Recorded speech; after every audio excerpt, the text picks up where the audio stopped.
worship you this morning, Lord.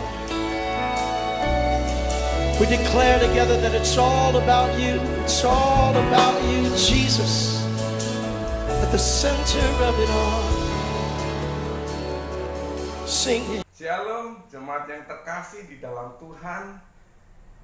Pada kesempatan pagi hari ini, minggu yang keempat di bulan Juli, kita melakukan ibadah secara online, tetapi biarlah ini tidak mengurangi hikmat kita, tidak mengurangi rasa syukur kita untuk kita boleh datang kepada Tuhan. Kita akan beribadah bersama-sama. Yang penting hati, pikiran kita saat ini fokus untuk kita datang kepada Tuhan. Amin. Baiklah, kita akan memulai ibadah kita akan berdoa. Bapa kami ada di surga, pagi ini kami mengucap syukur ya Bapa.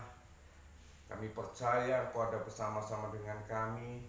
Ampuni segala dosa kesalahan kami, sucikan hati pikiran kami, layakkan kami. Biarlah kami saat ini boleh fokus untuk kami boleh mengikuti ibadah pada pagi hari ini. Kami percaya ketika kami bersatu hati, Engkau ada bersama-sama dengan kami. Terima kasih ya Bapa, kami menyerahkan ibadah kami dari awal, pertengahan sampai akhir. Biarlah Tuhan akan mengurapi setiap kami. Terima kasih ya Bapa, kami mengucap syukur, kami menyerahkan ibadah ini dari awal, pertengahan sampai akhir. Biarlah Roh-Mu sendiri akan memimpin kami di dalam nama Yesus. Haleluya. Amin. Shalom saudara terkasih dalam Tuhan. Kita bersyukur bahwa pada pagi hari ini kita masih bisa berkumpul bersama melalui ibadah online pada pagi hari ini. Dan sebelum kita masuk ibadah lebih dalam lagi, saya mau ajak Bapak Ibu Saudara untuk bersama-sama bersatu hati di dalam doa. Tuhan Bapa kami dalam surga, kami bersyukur Tuhan buat anugerah-Mu, buat kasih setia-Mu Tuhan dalam kehidupan kami. Engkau telah menjagai kami sepanjang malam hingga pada pagi hari ini ya Tuhan. Kau membangunkan kami dan kami dapat berkumpul bersama-sama untuk beribadah bersama dengan keluarga kami. Dan juga kami bersyukur Tuhan karena Engkau memberikan kami kekuatan kesehatan. Kami bersyukur buat setiap berkat hingga pada pagi hari ini yang kami rasakan ya Tuhan Yesus. Dan pada saat pagi hari ini Tuhan, kami bersama-sama dengan saudara terkasih dalam Tuhan, kami mau menaikkan setiap pujian syukur kami mau meninggikan nama-Mu Tuhan.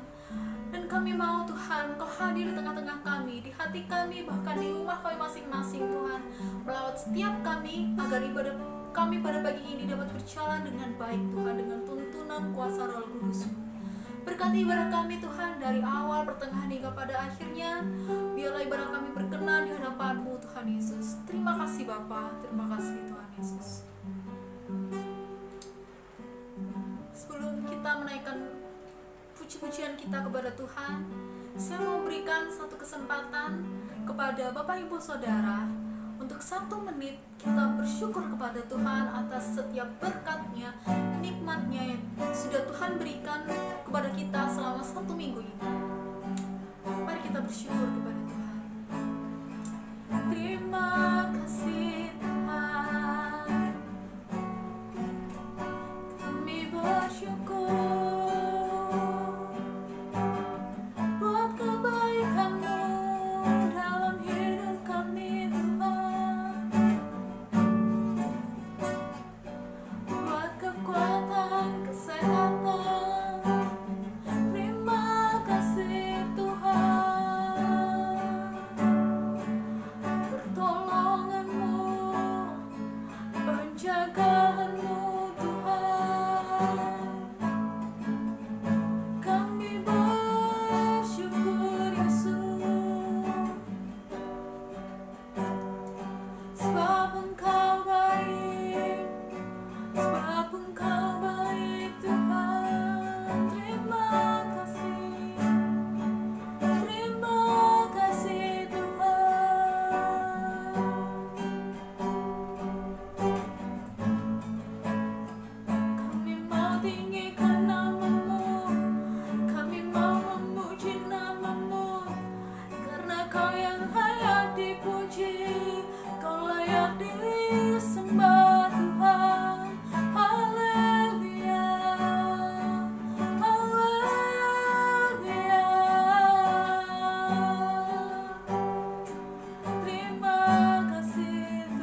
siap memuji membesarkan namamu. Haleluya, haleluya, amin.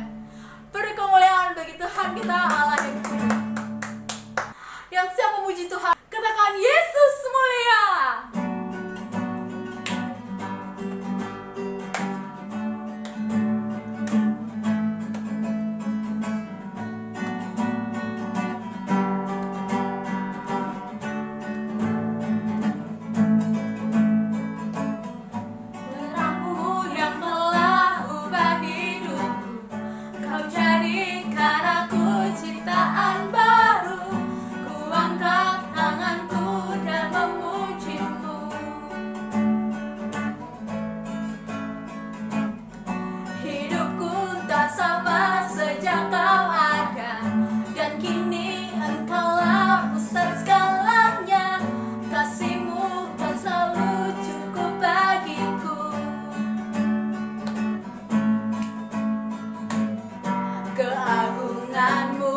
Kedahsyatanmu terpancar dari indahnya dunia.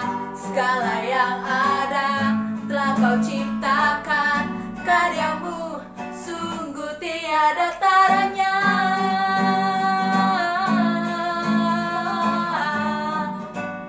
Sungguh tiada taranya.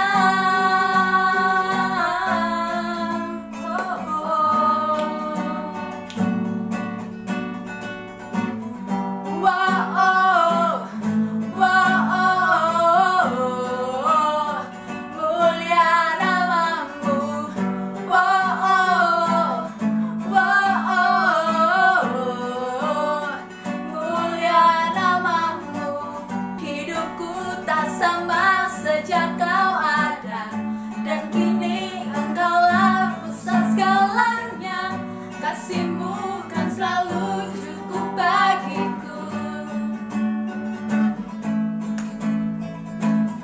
Keagungan-Mu, kedahsyatan-Mu terpancar dari indahnya dunia.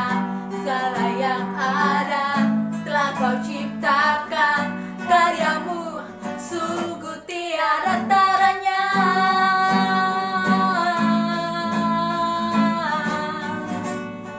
Sungguh tiada taranya.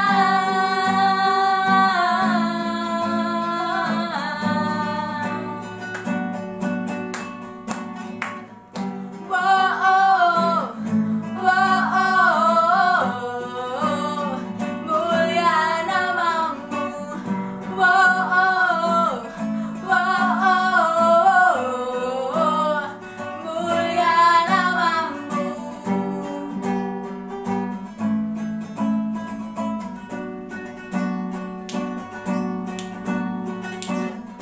Keagungan-Mu, kedahsyatan-Mu terpancar dari indahnya dunia.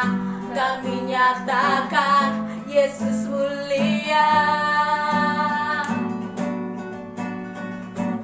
Segala yang ada telah kau ciptakan, karya-Mu sungguh tiada taranya. Kami nyatakan Yesus mulia.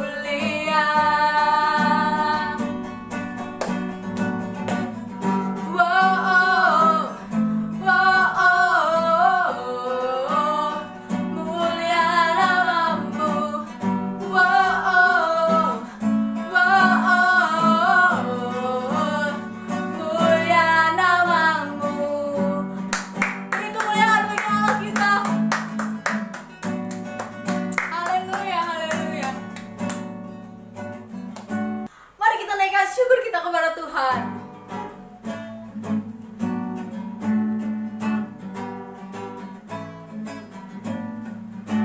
Kasih yang begitu besar, lebih kuat dari dosa. Kasih yang menemukanku, selamatkan dan pulihkanku. Ku naikkan syukurku, ku taat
tiba saatnya kita untuk memfokuskan hati kita, pikiran kita mau menerima berkat firman Tuhan. Dan sebelum itu mari kita bersama-sama naikkan satu pujian yang mengatakan bahwa waktu Tuhan adalah waktu yang terbaik. Bila kau izinkan sesuatu terjadi, ku percaya semua untuk kebaikanku. Bila nanti telah tiba waktumu, ku percaya kuasa-Mu memulihkan hidupku. Tuhan pasti yang terbaik, walau kadang tak mudah dimengerti. Lewati cobaan, ku tetap percaya waktu Tuhan pasti yang terbaik.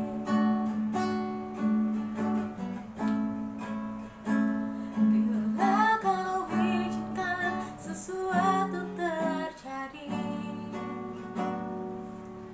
ku percaya semua untuk kebaikanku.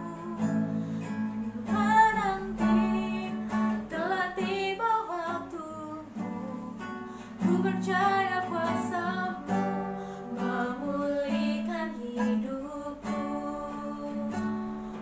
Waktu Tuhan pasti yang terbaik, walau kadang tak mudah dimengerti. Lewati cobaan, ku tetap percaya waktu Tuhan pasti yang terbaik.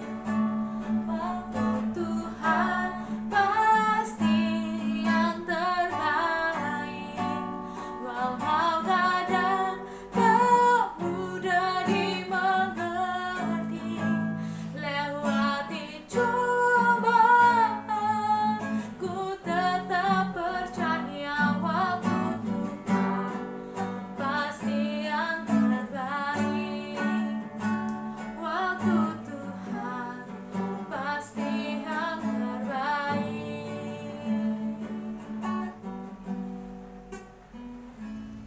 Shalom Bapak Ibu yang dikasihi Tuhan. Sebelum kita mendengarkan kebenaran firman Tuhan, mari kita berdoa. Tuhan, kami ucap syukur buat kasih-Mu yang begitu besar dalam kehidupan kami. Engkau begitu luar biasa dalam kehidupan kami. Pekerjaan-Mu sungguh sempurna Tuhan dalam kehidupan kami. Sebentar kami hendak mendengarkan kebenaran firman-Mu. Kiranya Engkau persiapkan hati dan pikiran kami sehingga kami benar-benar fokus terhadap pemberitaan kebenaran firman-Mu. Terima kasih Tuhan, biarlah kebenaran firman-Mu dapat mengubahkan setiap kehidupan kami dan kami dapat menjadi berkat bagi orang lain. Dalam nama Tuhan Yesus kami telah berdoa. Haleluya. Amin. Bapak Ibu yang dikasihi Tuhan, banyak sekali orang yang tidak menyadari bahwa kehidupannya sedang dalam ujian iman. Ketika mungkin realita tidak sesuai dengan ekspektasi, maka banyak orang yang mengira bahwa mungkin Allah yang dahulu tidak seperti Allah yang sekarang. Mungkin kasih Allah telah pudar dan lain sebagainya. Tentu pemikiran ini sering terjadi saat kondisi yang tidak menyenangkan kehidupan kita. Misalnya, kondisi saat ini sedang terjadi pandemi COVID-19 yang belum selesai. Tapi Bapak Ibu Saudara yang dikasihi Tuhan, kita perlu mengingat bahwa ukuran baik dan ideal hanya dapat dilihat dari sudut pandang Allah. Tentu sebagai manusia kita tidak dapat menyelami pikiran Allah, karena kita adalah makhluk yang terbatas. Persoalannya, bagaimana umat Allah bisa tetap percaya, bisa tetap memegang teguh bahwa Allah yang dulu adalah Allah yang sama dengan Allah yang sekarang. Allah yang dapat memulihkan keadaan, Allah yang dapat menyembuhkan segala sesuatu. Sebagai umat Tuhan, kita perlu mengetahui bagaimana melihat situasi dengan menggunakan kacamata iman. Kitab Habakuk akan memberikan jawabannya. Kita akan belajar dari alur kehidupan yang dimiliki oleh Habakuk. Yang pertama, realita yang tidak masuk akal.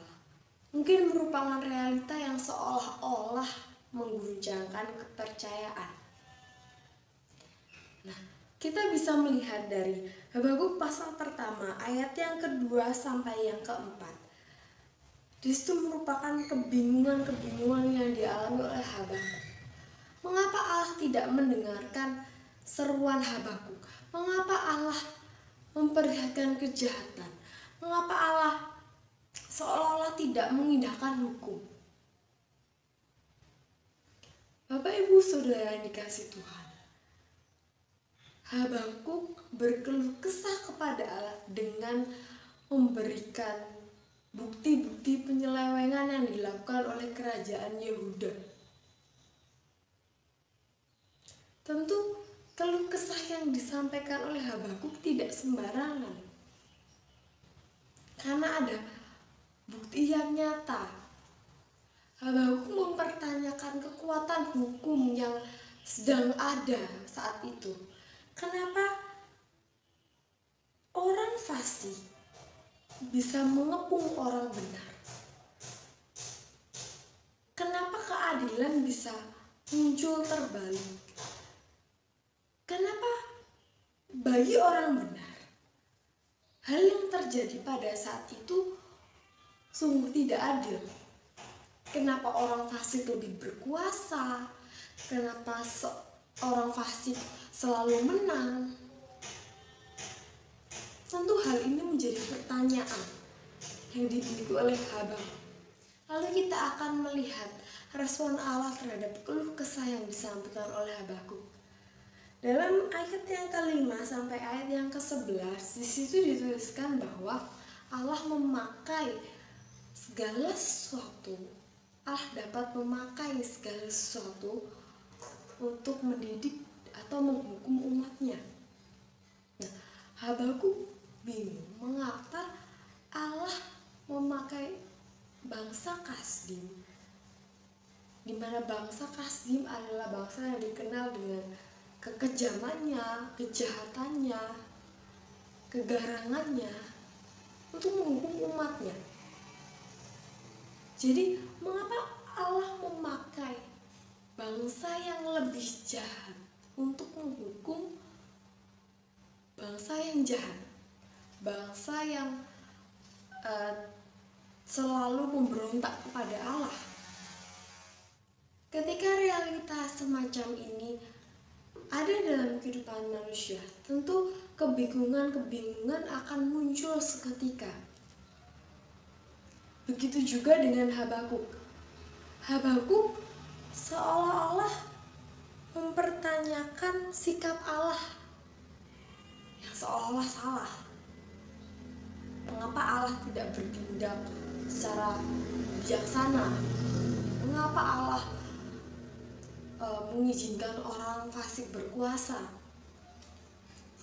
Nah, dalam ayat yang ke-12 sampai ayat yang ke-17, di situ Habakuk tidak dapat mengerti mengapa Allah berdiam diri melihat kejahatan yang terjadi, yang dilakukan oleh bangsa yang lebih jahat. Habakuk juga tidak dapat mengerti mengapa Allah tidak bertindak adil. Mengapa Allah malah membiarkan orang fasik menang? Bapak Ibu yang dikasihi Tuhan, hal ini seringkali terjadi dalam kehidupan kita. Kita mungkin memandang segala sesuatu yang baik dan benar, tapi kita tidak melihat rencana Allah. Mungkin ketika, kalau kehidupanku seperti ini, berarti Allah tidak melakukan sesuatu yang baik dalam kehidupanku. Pemikiran-pemikiran tersebut akhirnya akan cenderung membuat kita berburuk sangka kepada Allah, berburuk sangka akan pekerjaan yang dilakukan oleh Allah. Ada sebuah ilustrasi. Ada seorang petani yang sedang beristirahat di bawah pohon beringin. Petani tersebut sedang duduk sambil memandangi buah semangka yang akan dipanennya. Lalu terlintaslah di benak pikiran sang petani, mengapa Tuhan begitu tidak adil? Tuhan menempatkan buah semangka yang begitu besar pada batang yang sangat kecil dan merambat di tanah. Lalu Tuhan menempatkan buah beringin pada pohon yang sangat besar dan kuat. Jika saya jadi Tuhan, saya akan memposisikan semuanya dan membuat lebih baik. Begitu buah pikiran sang petani. Lalu petani tersebut tertidur dan tiba-tiba buah dari pohon beringin tersebut jatuh menimpa kepalanya. Sontak ia terbangun dan berkata, Tuhan begitu adil, Tuhan bijaksana. Lalu ia berkata, apa yang akan terjadi pada kepalaku jika yang menimpa kepalaku tadi adalah buah semangka? Sungguh Allah begitu adil dan luar biasa. Bapak Ibu Saudara yang dikasihi Tuhan, kita bisa melihat dari ilustrasi ini, Allah menempatkan segala sesuatu menurut sudut pandangnya dengan baik. Mungkin menurut manusia apa yang dilakukan Allah kurang tepat. Tetapi sekali lagi kita tidak dapat menyelami pikiran dan rencana Allah. Hanya Dialah yang tahu segala sesuatunya.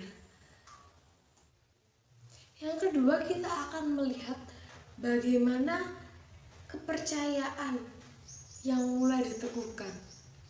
Bagaimana ketika keadaan yang sedang terjadi yang tidak sesuai dengan ekspektasi kita, kita lihat dalam sudut pandang iman.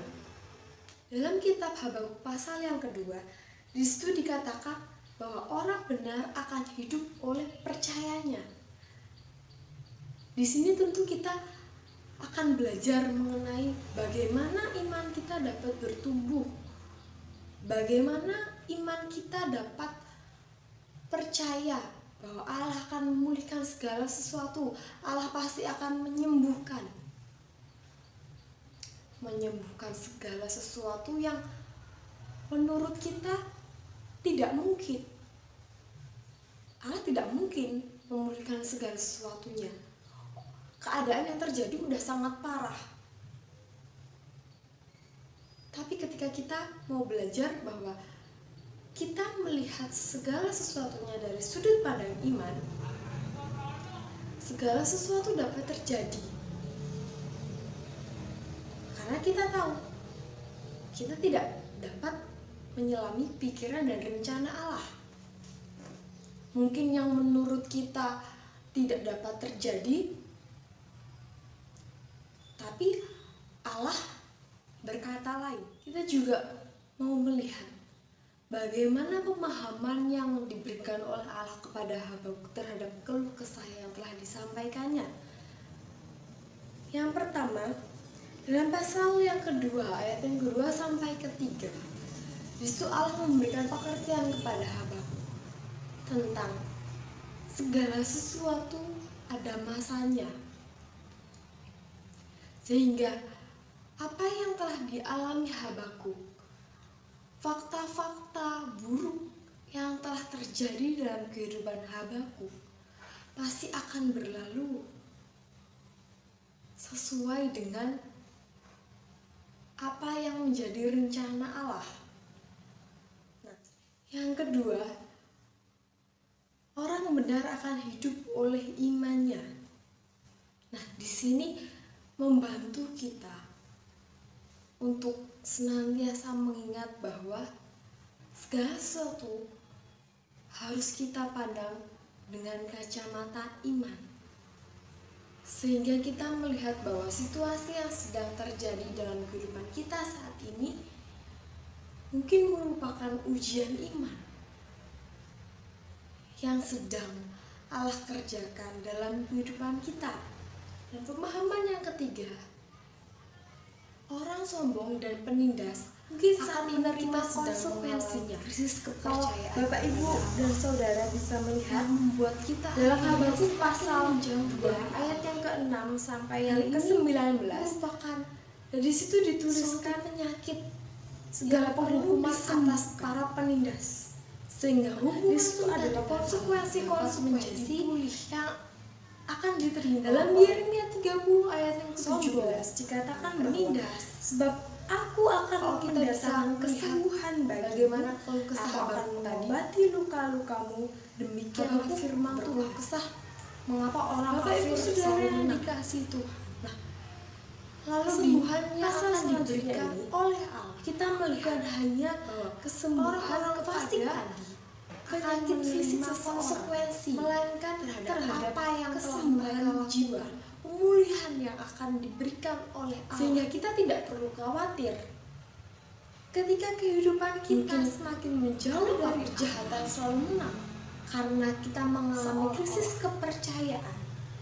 Kita Di tidak situ perlu kita khawatir perlu tentang pertolongan Allah. Kita katakan untuk menyembuhkan ada penghukuman atas kehidupan para rohani penindas. kita. Selanjutnya kita bisa Sehingga melihat kehidupan bagaimana kita dapat kepercayaan menjadi hamba pulih yang kembali semakin dengan Allah. ditumbuhkan. Hubungan kita Dalam pasal dapat yang menjadi ketiga, baik. Di situ sudah kembali dituliskan dengan Allah. Habakuk mengagumi kebaikan dan karya Allah dalam sejarah. Habakuk juga mengagumi kuasa Allah. Habakuk mengagumi kekuatan Allah yang begitu luar biasa. Di sini kita bisa belajar bahwa tindakan Allah yang seolah-olah mendatangkan kejahatan dalam kehidupan kita bukan semata-mata agar kehidupan kita jatuh, melainkan Allah sedang menguji iman kita agar iman kita semakin diteguhkan.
Ketika kita mulai menyadari bahwa Allah akan memulihkan dan menyembuhkan segala sesuatu yang ada dalam kehidupan kita, meskipun itu tidak sesuai dengan ekspektasi kita, dari situlah kita mulai menggunakan kacamata iman kita.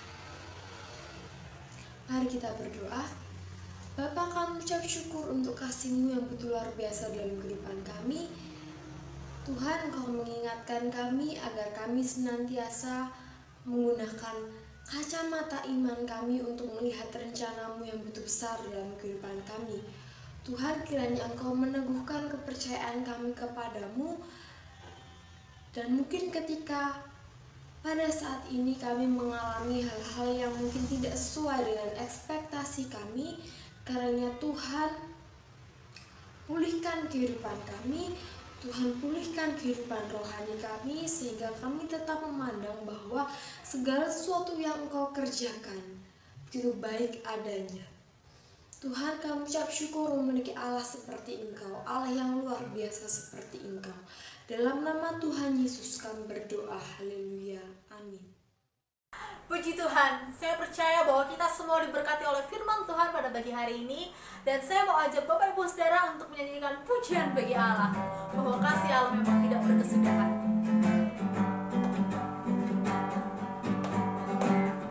Kasih Allah tak berkesudahan, selalu baru setiap hari. Rahmatnya pun tak pernah berakhir seumur hidupku.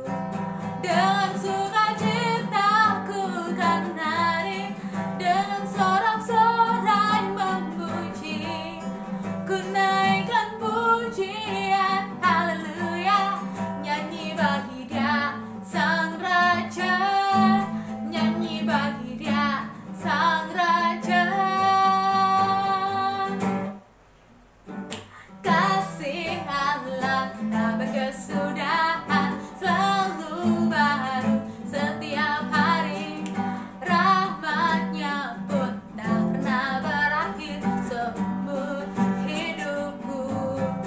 Dengan sukacitaku kan nari, dengan sorak-sorai memuji, ku naikkan pujian haleluya, nyanyi bagi Dia Sang Raja. Dengan sukacitaku kan nari, dengan sorak-sorai memuji, ku naikkan pujian haleluya, nyanyi bagi Dia Sang Raja, nyanyi bagi Dia Sang Raja. Selamanya. Haleluya, puji nama Tuhan. Kita semua pasti diberkati, amin. Saya bersyukur bahwa saudara dan saya saat ini bisa mengikuti ibadah ini dengan baik, dan saya percaya kita menerima berkat, amin. Baiklah Bapak Ibu Saudara yang dikasihi Tuhan, kita sudah menyelesaikan rangkaian ibadah kita dari awal, pertengahan sampai akhir. Biarlah ini semua terus memompa semangat kita supaya kita boleh tetap di dalam Tuhan, amin. Jangan pernah putus asa, jangan sampai kita menjadi orang-orang yang khawatir atau takut. Tetapi percayalah bahwa Yesus ketika Dia ada bersama-sama dengan kita, Ia akan menolong di dalam setiap apapun yang terjadi di dalam kehidupan kita. Amin, haleluya. Mari kita akan tutup ibadah kita dengan doa. Bapa kami ada di surga, kami mengucap syukur ya Bapa, kami boleh bersatu hati di dalam Engkau, meskipun kami beribadah secara online, tetapi hati kami satu di dalam Engkau. Kami percaya Engkau sedang bekerja, Engkau sedang melawat, bahkan Engkau sedang menjamah setiap kami ya Bapa. Pulihkanlah ya Tuhan hati pikiran kami. Kami percaya Engkau Allah yang sanggup menyembuhkan baik penyakit kami secara fisik maupun penyakit kami secara rohani. Kami percaya Tuhan Yesus, Engkau Allah sanggup menyembuhkan. Terima kasih ya Tuhan, mungkin ada di antara kami ya Tuhan Yesus yang saat ini mengalami sakit secara rohani. Tuhan, kami percaya saat ini Engkau akan pulihkan di dalam nama Yesus. Yang mengalami sakit secara jasmani, kami percaya Engkau Allah yang sanggup menyembuhkan. Bapa, kami percaya Tuhan, biarlah Engkau saat ini akan melawat yang sakit secara jasmani, disembuhkan di dalam nama Yesus. Terima kasih Tuhan. Jemaat yang terkasih di dalam Tuhan, berkat ini akan datang kepadamu dan menjadi bagianmu. Tuhan akan menyinari engkau dengan wajahnya dan memberi engkau kasih karunia. Tuhan akan menghadapkan wajahnya kepadamu dan memberi engkau damai sejahtera. Terimalah berkat, kasih karunia, dan damai sejahtera dari Allah Bapa. Dan biarlah kasih sayang serta berkat-berkat yang melimpah, bahkan masa depan yang penuh harapan saat ini engkau akan menerima. Dan biarlah persekutuan kita dengan Roh Kudus yang akan terus memimpin, memberi kekuatan kepada setiap kita mulai saat ini sampai Maranatha. Di dalam nama Bapa, Anak, dan Roh Kudus. Haleluya. Amin.